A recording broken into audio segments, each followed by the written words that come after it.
नमस्कार दोस्तों, आपका हार्दिक अभिनंदन है एकेएस क्लासेस में। प्राचीन भारत के इतिहास की श्रृंखला के अंतिम दौर में जो आज का नवीनतम विषय है वो कुछ छोटे और कुछ अन्य प्रमुख राजवंश हैं, किंगडम्स हैं, डायनेस्टियां हैं, उनके बारे पर चर्चा करना है।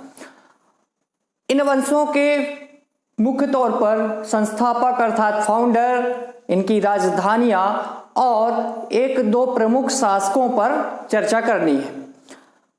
आइए जानते हैं कुछ छोटे अन्य प्रमुख राजवंशों के बारे में। जितना यहां पर है उतना ही इन वंशों के बारे में पढ़ना है, अध्ययन करना है, क्योंकि इन वंशों के संदर्भ में प्रतियोगी परीक्षाओं में यही से प्रश्न बने हैं और बन सकते हैं। तो कुछ ज्यादा पढ़ने की आवश्यकता नहीं है, उतना ही पढ़ें जितने में अपना कल्याण संभव हो। तो सबसे पहले देखिए यादव वंश, यादव डायनेस्टी की बात कर रहा हूं। ये कब सामने आती है? ये 850 से 1309 ईस्वी, 850 एडी टू 1309 एडी तक बनी रहती है ये वंश, बना रहता है ये वंश। ठीक है, ये यादव वंश। अच्छा, ये कहां पर सामने आते हैं? प्रश्न ये उठता है। ये दरअसल हैदराबाद क्षेत्र, वर्तमान में हैदराबाद जो क्षेत्र है प्रेजेंट टाइम पे, वहां पर ये सामने आते हैं। वहां पर इनके पहले, यादव के पहले कौन था? चालुक्यों का शासन था। किसका शासन चलता था? चालुक्यों का एडमिनिस्ट्रेशन स्थापित था, इस्टेब्लिश था। जब चालुक्यों का पतन हो जाता है, समापन हो जाता है, तो अब उसी क्षेत्र पर यादव डायनेस्टी सामने आती है। तो सामने लाया कौन? ये लाते हैं भिल्लम पंचम जो है ये संस्थापक होते हैं, founder of the Yadav dynasty. ठीक है, और इनका जो टाइम पीरियड होता है 1187 से 1191 एडी तक रहता है। ठीक है, बस आप इनके संस्थापक, सभी वंशों के संस्थापक और राजधानियां अवश्य रूप से याद रखेंगे। और भिल्लम प्रथम ने मित्रों इसी क्रम में देवगिरी को अपनी राजधानी बनाई। किसे बनाई? देवगिरी को अपनी राजधानी बनाते हैं, जिसका वर्तमान में नाम दौलताबाद है। क्या नाम है? प्रेजेंट टाइम में जो पहले देवगिरी था, अब उसका वर्तमान नाम दौलताबाद है। दौलताबाद दिल्ली सल्तनत के एक राजा ने नाम रखा था और वो आप ढूंढकर मुझे बताएंगे। मित्रों याद रखिए, ये दौलताबाद वर्तमान में महाराष्ट्र राज्य के औरंगाबाद जिले में स्थित है। महाराष्ट्र राज्य के औरंगाबाद क्षेत्र में, औरंगाबाद जिला में स्थित है दौलताबाद। आने वाले इतिहास के आगे वाले समय में मोहम्मद बिन तुगलक, जब खिलजी वंश होता है, खिलजी वंश के बाद, ठीक है, खिलजी वंश के बाद आता है दिल्ली सल्तनत में तुगलक वंश, तुगलक डायनेस्टी। तो तुगलक वंश के राजा मोहम्मद बिन तुगलक ने इसी दौलताबाद को अर्थात देवगिरी को ही राजधानी बनाई थी, कैपिटल बनाया था। ठीक है, याद रखेंगे। लेकिन वहां पर आप पढ़ेंगे दौलताबाद, ना कि देवगिरी, क्योंकि देवगिरी का ही परिवर्तित नाम है, बदला गया नाम है क्या? दौलताबाद। ठीक है, चालुक्यों का क्षेत्र तो आपने जाना कि दौलताबाद और हैदराबाद के बीच का क्षेत्र था। थोड़ा और प्रकाश डालें तो ये उत्तरी कर्नाटक का जो नॉर्थ रीजन था, नॉर्थ क्षेत्र था, वहां पर भी इनका अधिकार था। और मध्य प्रदेश के कुछ भागों पर मध्य प्रदेश के कुछ भागों पर भी यादवों का अधिकार स्थापित था, स्टेब्लिश था। नदियों की बात की जाए तो तुंगभद्रा नदी से लेकर नर्मदा तक का जो क्षेत्र था, तुंगभद्रा रिवर से लेकर नर्मदा रिवर तक के जो बीच का क्षेत्र था, भूभाग था, वहां पर यादव शासन कर रहे थे। क्लियर? बहुत बढ़िया। मित्रों इस वंश के सबसे दो राजाओं के बारे में आपको जानना है। सिंघन, क्या नाम है? सिंघन का जो टाइम पीरियड है, याद होता है टाइम पीरियड तो ठीक है, अच्छी बात है, नहीं होता है तो छोड़ दीजिए। 1210 से 1244 मैं टाइम पीरियड यहां पे इसलिए लिखा हूं, ये इंडिकेट करने के लिए लिखा हूं कि आपको ये पता रहे कि दरअसल यादव वंश सामने कब रहता है। देखिए 9वीं सेंचुरी में, 9वीं शताब्दी में सामने आया, 850 एडी में रहा। कब तक? 14वीं शताब्दी तक, 14 एडी तक रहा, मतलब 1309 ईस्वी तक। क्लियर है? तो मैं यही बताने का प्रयत्न कर रहा हूं कि सिंघन जो थे ये 13वीं शताब्दी में लगभग राजा रहते हैं इस वंश की ओर से। मित्रों सिंघन को प्रथम ऐतिहासिक सम्राट कहा जाता है। कैसे? यादव वंश का प्रथम ऐतिहासिक सम्राट हैं। यादव वंश के प्रथम ऐतिहासिक सम्राट अर्थात first historical emperor of Yadav dynasty, first historical emperor of Yadav dynasty and साथ में याद रखिए शक्तिशाली भी होते हैं इस वंश के, most powerful ruler of this dynasty. Clear है? आंग्लेय शासक की बात कर इतना ही जानना है, परेशान मत होइएगा कि और भी कुछ पढ़ना है, इतना ही जानिए इनके बारे में। रामचंद्र, यादव वंश के आंग्लेय शासक हैं रामचंद्र। रामचंद्र के बारे में जानिए, शासनकाल कहिए तो बताए देता हूं, बाकी लिख दिया हूं, याद होता है तो ठीक है, नहीं छोड़ दीजिए। तो शासनकाल है 1271 से 1309 ईस्वी तक, 1271 से 1309 ईस्वी अर्थात एडी तक शासन रहता है रामचंद्र जी का। ये रामचंद्र भगवान जी नहीं है, ये यादव वंश के शासक हैं। ठीक है मित्रों, इनके बारे में दो चीज जाननी है कि पहला कि इन्हीं के समय हैदराबाद क्षेत्र पर अर्थात सीधे तौर पर कहें कि इनकी राजधानी दौलताबाद में, ठीक है, या कहें दूसरे शब्दों में कि यादव वंश के अधिकार क्षेत्र जहां जहां था, यादव वंश का जो रीजन था वहां पर आक्रमण होता है 1309 ईस्वी में अलाउद्दीन खिलजी का। मैंने बताया पहले पहले खिलजी आएगा, उसके बाद तुगलक आएगा। अभी कौन चल रहा है? खिलजी। तो 1309 ईस्वी में अलाउद्दीन खिलजी ने आक्रमण किया, कहां पे? यादव वंश के अधिकार क्षेत्र पर। अब स्वयं औरंगजेब नहीं अलाउद्दीन खिलजी नहीं आता है आक्रमण के लिए, बल्कि उसका सेनापति आता है, उसका नाम था मलिक कफूर ये नाम था। यही आक्रमण करता है, इसी के नेतृत्व में अटैक होता है यादवों के क्षेत्र पर। तो रामचंद्र के बारे में कहा जाता है कि रामचंद्र जो हैं यादव वंश के शासक, इन्होंने मलिक कफूर के सामने आत्मसमर्पण कर दिया था, स्वयं को सरेंडर कर दिया था। ठीक है, क्या कर दिया था? आत्मसमर्पण कर दिया था। यादव वंश के उस शासक का नाम बताएं जिसने मलिक कफूर या कहें अलाउद्दीन खिलजी के सामने आत्मसमर्पण अर्थात सरेंडर कर दिया था, तो वो रामचंद्र थे। ठीक है, दूसरे शब्दों में कहें कि यादव वंश का समापन किसने किया? खिलजी वंश में। खिलजी वंश के किस शासक ने किया? अलाउद्दीन खिलजी ने। अब मैं अभी कुछ देर पहले बता रहा था कि दौलताबाद को राजधानी मोहम्मद बिन तुगलक बनाता है। तो याद रखिए, जब दिल्ली सल्तनत में खिलजी वंश के बाद तुगलक डायनेस्टी आएगी, तुगलक वंश आएगा और शासक होगा मोहम्मद बिन तुगलक, तो उसने अपनी राजधानी कैपिटल बनाया था दौलताबाद को। ये भैया हो गई बात यादव डायनेस्टी की। आई होप यहां तक क्लियर हुआ होगा। यदि डाउट है तो आप कमेंट के माध्यम से प्रश्न कर सकते हैं। चलिए आंग्लेय डायनेस्टी की बात कर रहे हैं, होयसल वंश की बात करते हैं। तो होयसल वंश का भी टाइम पीरियड देखिए, रेन शासनकाल सम्मिलित रूप से 1026 से 1346, 1026 से 1346 एडी तक शासन रहता है होयसल वंश का। कहां पर सामने आते हैं होयसल वंश? याद रखिए मैसूर क्षेत्र में। मैसूर कहां है? लगभग कर्नाटक। तो याद रखिए कर्नाटक क्षेत्र में मैसूर क्षेत्र है। मैसूर का पठार आप पढ़ेंगे जियोग्राफी ऑफ इंडिया में, भारत के भूगोल में मैसूर के पठार को आप पढ़ेंगे, प्लेटू ऑफ मैसूर, वहां पर इसकी चर्चा होगी। तो मैसूर क्षेत्र पर होयसल वंश सामने आता है लगभग 11वीं शताब्दी से, जो कि 14वीं शताब्दी तक 14th सेंचुरी तक बना रहता है। कहां पर? काबिज रहता है कर्नाटक के मैसूर क्षेत्र पर। क्लियर है मित्रों? होयसल वंश को यादवों की शाखा कहा जाता है। ये यादव वंश जो हैं, इन्हीं की एक ब्रांच थी जो कि मैसूर क्षेत्र पर शासन कर रही थी। ठीक है, तो होयसल वंश एक प्रकार से यादव ही थे। मित्रों होयसल वंश के जो संस्थापक हैं, याद रखिए नृपकाम है। 1026 एडी की बात कर रहा हूं, 1026 एडी की बात कर रहा हूं। संस्थापक नृपकाम को कहा जाता है, फाउंडर। ये बात जो मैं बताने जा रहा हूं याद ध्यान से सुनिएगा, ठीक है, और याद रखिएगा इस चीज को। लेकिन जो वास्तविक तौर से प्रश्न पूछा जाता है एग्जाम में, नृपकाम मैं हटा दूं, ये लीजिए, क्योंकि आप गलती कर बैठेंगे। नृपकाम की चर्चा परीक्षा में बहुत कम किया है। नाम में जो पूछा जाता है वो विष्णुवर्धन के बारे में पूछा जाता है, ये नाम आपको याद रखना है।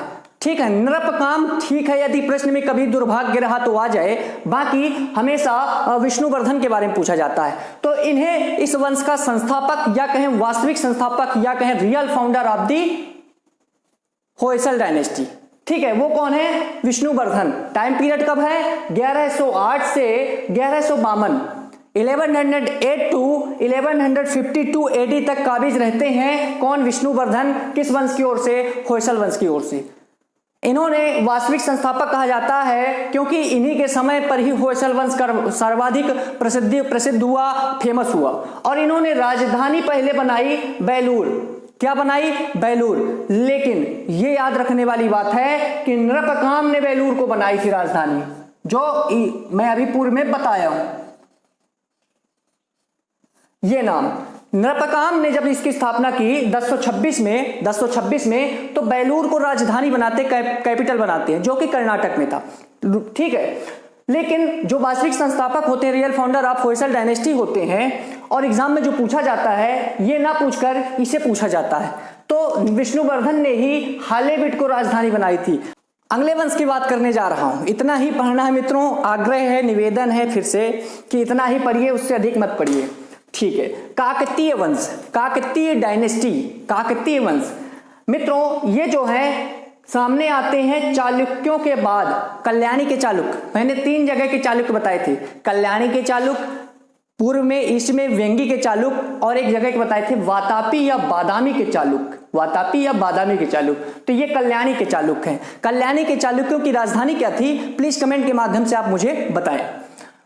कल्याणी के चालुक्य मित्रों तेलंगाना क्षेत्र पर, तेलंगाना को पहले वारंगल कहा जाता था। ये पॉइंट नोट कर लीजिए, लिख लीजिए नोट लगा के 2000 का, कि वारंगल को वर्तमान में तेलंगाना क्षेत्र कहा जाता है। वारंगल को तेलंगाना क्षेत्र कहा जाता है। और इसमें पूर्व में क्या था? प्राचीन काल में, एंशिएंट टाइम पे कल्याणी के चालुक्यों का शासन था। किसका एडमिनिस्ट्रेशन था? कल्याणी के चालुक्यों का।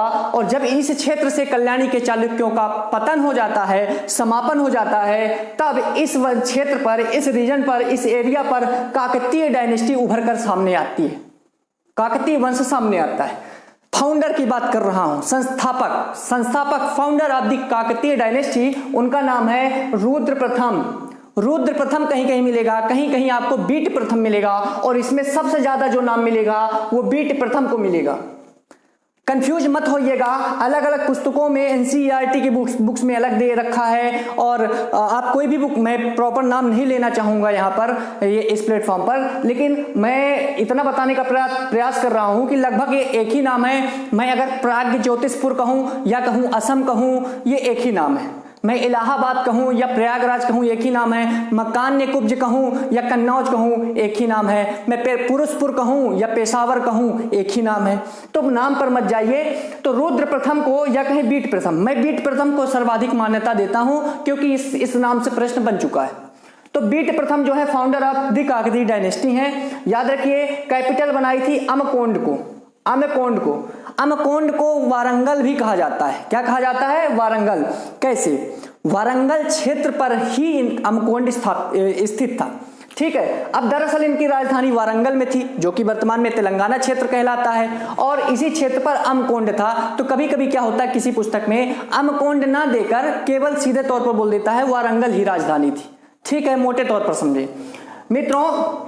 सबसे प्रतापी शासक जो होते हैं, मोस्ट एनर्जेटिक रूलर होते हैं, वो गणपति होते हैं। काकतीय वंश के शासक जो सबसे प्रसिद्ध होते हैं और प्रतापी होते हैं, एनर्जेटिक होते हैं, वो गणपति होते हैं, जो कि 1197 से 1261 AD तक काबिज रहते हैं गद्दी पर, और ये सबसे ज्यादा फेमस होते हैं इस वंश की ओर से। अब जो मैं नाम लेने जा रहा हूं वो महिला शासक होंगी, थोड़ा विशेष ध्यान देंगे। गणपति की पुत्री थी, एक डॉटर थी, पुत्री थी, उनका नाम है रुद्रमा देवी। ये नाम बहुत महत्वपूर्ण स्थान रखता है अपने आप में। आपने जम्मू कश्मीर में लोहार वंश की एक राजकुमारी थी, प्रिंसेस थी, जिनका नाम था रानी दिद्दा। रानी दिद्दा किस वंश के राजा से विवाह होता है उनका? और ये बताइए कि 50 वर्षों तक शासन उन्होंने कश्मीर में किया, किस राजवंश की ओर से? वो कारकोट वंश था कि उत्पल वंश था? बाकी वो लोहार वंश की राजकुमारी थी। ठीक है, रानी दिद्दा का कश्मीर में नाम है आपका, इधर दक्षिण में रुद्रमा देवी का नाम होगा। मध्यकालीन भारत के इतिहास में, मेडिएवल हिस्ट्री ऑफ इंडिया में आपको मिलेगा नाम रजिया सुल्तान का। मॉडर्न हिस्ट्री में जाएंगे, आधुनिक भारत के इतिहास में जाएंगे, मॉडर्न हिस्ट्री ऑफ इंडिया, तो वहां पर आपको रानी लक्ष्मीबाई, रानी अवंतीबाई, रानी दुर्गावती, ऐसी वीरांगनाओं के नाम देखने को मिलेंगे। तो रुद्रमा देवी दक्षिण में उसी रूप में सामने आती हैं, और ये काकतीय वंश से संबंध रखती है। ये महत्वपूर्ण फैक्ट है, जो कि गणपति की पुत्री थी। मित्रों 1261 से 1289 तक शासन किया इन्होंने। रिकॉर्ड देखिए इनका, एक महिला होते हुए भी इन्होंने अपने क्षेत्र की, अपने वंश की नींव को मजबूत रखा और अपने शासन की, अपने क्षेत्र के शासन की जो बागडोर थी अपने हाथों में लगभग देखिए इतने वर्षों तक उन्होंने संभाल के रखा। ठीक है मित्रों, एक नाम आता है प्रतापरुद्र। प्रतापरुद्र आपको किसी पुस्तक में मिलेगा कि प्रतापरुद्र रुद्रमा देवी के पुत्र थे। कभी कभी मोस्टली जो पुस्तक में मिलता है कि रुद्रमा देवी ने ही इसी नाम से शासन किया था। बहुत भिन्नताएं हैं, बहुत भिन्नताएं हैं, आप अलग अलग पुस्तक में अलग अलग चीजें मिलेगी। तो रुद्रमा देवी कुछ इतिहासकारों ने प्रतापरुद्र में रुद्र आ गया तो शायद उसी को आधार मानकर बोल दिए कि रुद्रमा देवी का नाम ही प्रतापरुद्र था, अर्थात इसी नाम से उन्होंने शासन किया। कुछ पुस्तकों में इसे पुत्र बताया गया, लेकिन आपको नाम याद रखना है प्रताप। अब यहाँ थोड़ा अंतर ये स्पष्ट हो जाता है कि हाँ, प्रतापरुद्र जो थे ये रुद्रमा देवी के पुत्र थे, क्योंकि इनका जो टाइम पीरियड कुछ पुस्तकों में है वो 1289 से 1332 1289 टू 1332 एडी तक शासन रहता है। और इससे ये प्रूफ होता है कि ये अलग टाइम पे हैं और ये अलग टाइम पे, तो पुत्र ही रहे होंगे। चलिए 13 इनकी एक उपलब्धि देखिए, प्रतापरुद्र देव की अचीवमेंट्स देखिए। इनकी खास बात ये है कि 1303 ईस्वी में एडी में मलिक कफूर को पराजित कर दिया था। Malik Kafur was defeated by the Prataparudra. ठीक है, मलिक कफूर था कौन? चीफ ऑफ आर्मी कमांडर था, किसका? अलाउद्दीन खिलजी का। ठीक है, लेकिन घटना देखिए 1332 में, इन्हीं के टाइम पे 1332 एडी में 1332 एडी में उलूग खां कौन था? उलूग खां मोहम्मद बिन तुगलक का नाम था। मोहम्मद बिन तुगलक का ही नाम उलूग खां था। ठीक है, सॉरी, कुछ पुस्तकों में उलूग मिलेगा, कुछ पुस्तकों में आपको उलगू मिलेगा। ठीक है, तो आपको उलूग खां पढ़ना है और ये मोहम्मद बिन तुगलक का नाम था। और गयासुद्दीन तुगलक का ये पुत्र था। किसका था? गयासुद्दीन तुगलक का पुत्र था। मोहम्मद बिन तुगलक शासक नहीं होता है, सुल्तान नहीं बनता है। उसका पिता गयासुद्दीन तुगलक जब सुल्तान होता है, सुल्तान के पद पर काबिज होता है, तब गयासुद्दीन तुगलक ने अपने पुत्र मोहम्मद बिन तुगलक के नेतृत्व में काकतीय वंश के क्षेत्र वारंगल पर आक्रमण करने के लिए, अटैक करने के लिए अपनी सेना आर्मी भेजी। ठीक है, और इस प्रकार मोहम्मद बिन तुगलक ने विजय प्राप्त की, प्रतापरुद्र पराजित हुए। प्रतापरुद्र का जो राज्य क्षेत्र था, दूसरे शब्द में कहे काकतीय वंश का समापन हो गया और काकतीय वंश को सम्मिलित कर लिया गया दिल्ली सल्तनत में। कहां मिला लिया गया? दिल्ली सल्तनत में मिला लिया गया। ये बात याद रखनी होगी। ठीक है, इस प्रकार मोहम्मद बिन तुगलक ने दिल्ली सल्तनत में मिला लिया। मोहम्मद बिन तुगलक वाज मर्ज इन दिल्ली सल्तनत। ठीक है, मोहम्मद बिन तुगलक के दो नाम, एक और नाम मैंने लिख दिया है कि एक ही जगह थोड़ा सा आपको प्रैक्टिस करवा रहा हूं कि मध्यकाल में तो पढ़ना ही है, उसके पूर्व सुन रखिए नाम। जौना भी इसको को कहते हैं, जौना खां। ठीक है मित्रों, वारंगल का नाम सुल्तानपुर कर दिया गया है। ठीक है, वारंगल का नाम तेलंगाना का नाम, तेलंगाना अभी है, इसके पहले क्या था? सुल्तानपुर था और इसके पहले वारंगल था। तो वारंगल जब था तो मोहम्मद बिन तुगलक ने क्या किया? अब इसे सुल्तानपुर कर दिया। ठीक है, ये बात हो गई भैया काकतीय डायनेस्टी की, काकतीय वंश की। बताइए कोई दिक्कत?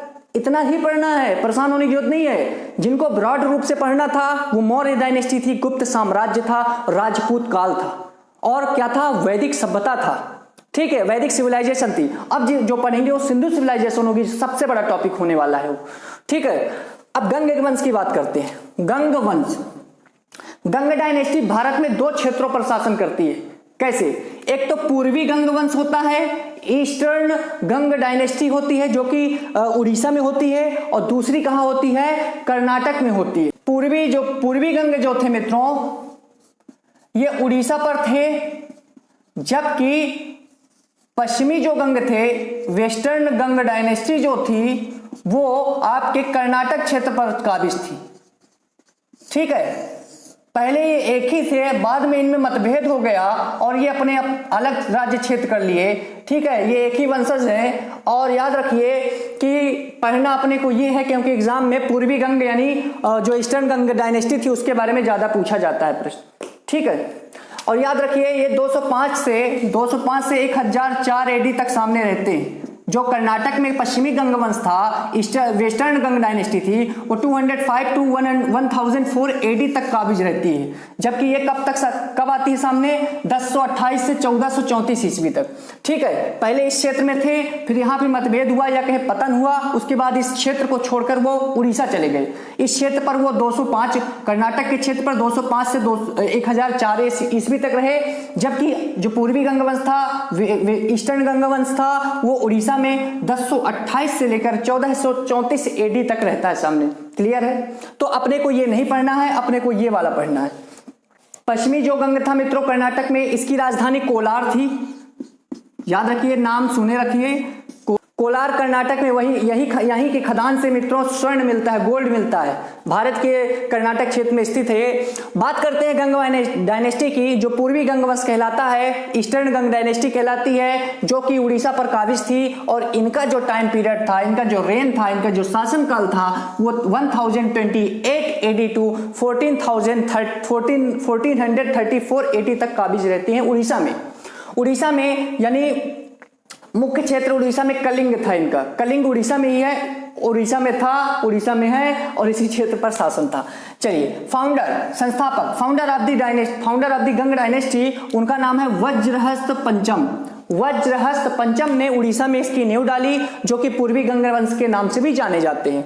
राजधानी बनाई तलकाड या तलकुड। क्या बनाई? तलकाड, या अलग नाम भी है तलकुड बोल सकते हैं। ठीक है, 3 शासकों के बारे में मैं चर्चा करूंगा गंगवंश में। पहला अनंत वर्मा। अनंत वर्मा का जो टाइम पीरियड है 1076 से 1076 एडी टू 1148 एडी तक शासन रहता है, ईस्वी तक शासन रहता है। सन भूल जाए, डेट भूल जाए तो परेशान होने की जरूरत नहीं है। ये मोस्ट एनर्जेटिक होते हैं, सबसे प्रतापी शासक होते हैं गंगवंश की ओर से अनंत वर्मा। और याद रखिए, बहुत महत्वपूर्ण फैक्ट जो है कि उड़ीसा में पुरी का जो जगन्नाथ मंदिर है, इसका निर्माण किसने करवाया? तो पुरी भगवान जगन्नाथ का मंदिर है, जो कि विष्णु को समर्पित है, भगवान विष्णु को। तो पुरी के जगन्नाथ मंदिर का निर्माण 1174 एडी में, 1174 एडी में गंगवंश के राजा अनंत वर्मा ने बनवाया था। याद रहेगा ये चीज। तो पुरी का जगन्नाथ मंदिर गंगवंश से संबंधित है, राजा अनंत वर्मा से संबंधित है। क्लियर हो गया होगा इतना। चलिए, कहीं कहीं पुस्तकों में आपको ये नाम मिलेगा कि पुरी के जगन्नाथ मंदिर को बनवाने वाला अनंत वर्मन चोट गंग देव थे। इतना बड़ा नाम मिलेगा तो परेशान नहीं होइएगा, यही नाम है, इनका शॉर्ट फॉर्म है अनंत वर्मा। ठीक है, लास्ट में गंग भी लगा है तो आप ये स्वयं अनुमान लगा सकते हैं कि गंग डायनेस्टी के थे। ठीक है, अनंत वर्मन चोट गंग देव, ये नाम है इनके, तो परेशान होने की जरूरत नहीं है, यही नाम है। अगले शासक की बात करता हूं, नरसिंह देव प्रथम, नरसिंह देव फर्स्ट, जो कि 1238 से 1250 12 वर्ष तक शासन करते हैं। डेट भूल जाइए, फिर से बोलता हूं, लेकिन कोशिश करिए याद रहे, अच्छी बात रहेगी। तो उड़ीसा में कोणार्क में सूर्य मंदिर का निर्माण किसने करवाया? उड़ीसा के कोणार्क के सूर्य मंदिर का नरसिंह देव प्रथम ने कोणार्क का सूर्य मंदिर बनवाया। ठीक है, the sun temple of Konark was constructed by the Narasimha Deva प्रथम। भानुदेव तृतीय के समय फिरोज शाह तुगलक ने कलिंग पर आक्रमण किया और गंगवंश का सफाया कर दिया, गंगवंश को मिला लिया दिल्ली सल्तनत में। Firoz Shah Tughlaq was merge the Ganga dynasty in Delhi Saltanat. Mohammad बिन तुगलक के बाद शासक सुल्तान बनता है कौन? फिरोज शाह तुगलक, ये याद रखिएगा। चलिए, फिरोज शाह तुगलक को कहा जाता है कि इसने पुरी के जगन्नाथ मंदिर को बहुत क्षति पहुंचाई थी, बहुत सारा धन लूटा और उसको पुरी के जगन्नाथ मंदिर को ध्वस्त भी किया, ऐसा माना जाता है फिरोज शाह तुगलक ने। लेकिन पुरी का जगन्नाथ मंदिर आज भी उसी तरह अपना वर्चस्व, अपनी आभा चारों ओर बिखेर रहा है। तो पुराणों में कहा जाता है कि गंगवंश का जो पहला शासक हुआ था वो कोंकणी वर्मा था। कोंकणी वर्मा नाम सुने रखिए। चलिए, अगले वंश की बात करता हूं, कदम्ब वंश। कदम्ब वंश जो मित्रों, ये दक्षिण भारत का राजवंश है, किंगडम है। दक्षिण भारत में कहा? कर्नाटक। मैक्सिमम डायनेस्टियां कर्नाटक में ही सामने आती हैं। ये एक ब्राह्मण डायनेस्टी थी, ब्राह्मण वंश। ठीक है, इसके जो संस्थापक है मयूर शर्मन है, founder of the Kadamba dynasty मयूर शर्मन। कौन? मयूर शर्मन है, जो कि कब स्थापना की इस वंश की? 345 ईस्वी में। सबसे पहले कितना प्राचीन है देखिए। ठीक है, 4th सेंचुरी का है। ठीक है, 4वीं शताब्दी का। तो मयूर शर्मन ने इस वंश की तो नींव डाल दी। और राजधानी किसे बनाई? कैपिटल जो बनाते हैं वैजयंती को बनाते हैं। किसे बनाते हैं? वैजयंती को, जिसका नाम वनवासी भी कहीं कहीं मिलता है, वैजयंती या वनवासी, जो कि कर्नाटक में था। ठीक है, इनके बारे में सबसे बड़ी चीज ये है कि ये कहा जाता है कि कदम वंश के ऐसे शासक हैं कि जिन्होंने सबसे ज्यादा 18 अश्वमेध यज्ञ करवाए। आदमी से एक अश्वमेध यज्ञ होता नहीं था उस समय, ठीक है, क्योंकि जो सर्वगुण संपन्न हो, जिसके पास अश्वमेध यज्ञ के बारे में आप जानते हैं क्या था? ये अश्वमेध यज्ञ मतलब कि जब कोई एक शासक ये यज्ञ संपन्न करवाता था, ये यज्ञ का अनुष्ठान करवाता था, तो एक घोड़ा छोड़ा जाता था और उस घोड़े पर लिखा जाता था कि जो भी इस घोड़े को मार्ग को छेड़ेगा, या कहें दूसरे शब्दों में कि ये घोड़ा जिस क्षेत्र से जाएगा उस क्षेत्र को यज्ञ करवाने वाले राजा के अंतर्गत अधिकार में आना होगा। ठीक है, अर्थात दूसरे शब्दों में कहें कि यदि मान लीजिए मेरा घोड़ा आपके क्षेत्र में गया, मैं यज्ञ करवा रहा हूं अश्वमेध यज्ञ, आपके क्षेत्र में गया तो आपका क्षेत्र मेरा होगा, लेकिन यदि आप विरोध करेंगे तो फिर आपको युद्ध करना होगा। और स्वाभाविक सी बात है, जो अश्वमेध यज्ञ उस समय करवाता था शासक, वो कोई मामूली शासक नहीं होता था। ठीक है, विशाल सेना होती थी उसके पास, बहुत बड़ी आर्मी होती थी, तो मैक्सिमम राजा डरते थे, तो यह अश्वमेध यज्ञ था। ठीक है मित्रों, अगले शासक हैं जो एक इंपॉर्टेंट यहां से, काकुत्स्यवर्मन। क्या नाम इनका? काकुत्स्यवर्मन। ठीक है, इनके बारे में एक चीज जानिए, वाकाटक वंश एवं गुप्त वंश में इन्होंने अपनी कन्याओं का विवाह किया था। ठीक है, इनकी कन्याएं थी जो कि इन्होंने उस समय वाकाटक वंश था, ब्राह्मण वंश था, मैंने पढ़ाया है ब्राह्मण वंश। ठीक है, एवं गुप्त डायनेस्टी और वाकाटक डायनेस्टी, इन दोनों में वंशों से इन्होंने वैवाहिक संबंध स्थापित किए थे। चलिए मित्रों, कहा जाता है कि पुलिकेशिन द्वितीय ने, जो कि चालुक्य राजा थे। अब ये आप बताएंगे कि पुलिकेशिन जो सेकंड था, द्वितीय था, चालुक्य तो था, लेकिन कहाँ का? वेंगी का कि वातांबी का कि कल्याणी का? आप बताएंगे। ठीक है, तो कदम्ब वंश का इसने अंत कर दिया। चलिए, एक अंतिम वंश है, बहुत छोटा सा पढ़ना है, वर्मन वंश। क्या नाम इसका? वर्मन वंश। ठीक है, 4वीं शताब्दी में, 4th सेंचुरी में सामने आता है, याद रखिएगा। कौन? वर्मन वंश। ठीक है, कहां पे आता है? असम में। असम का प्राचीन नाम कामरूप भी था, या कभी कभी मिलेगा आपको प्राग्ञ ज्योतिषपुर।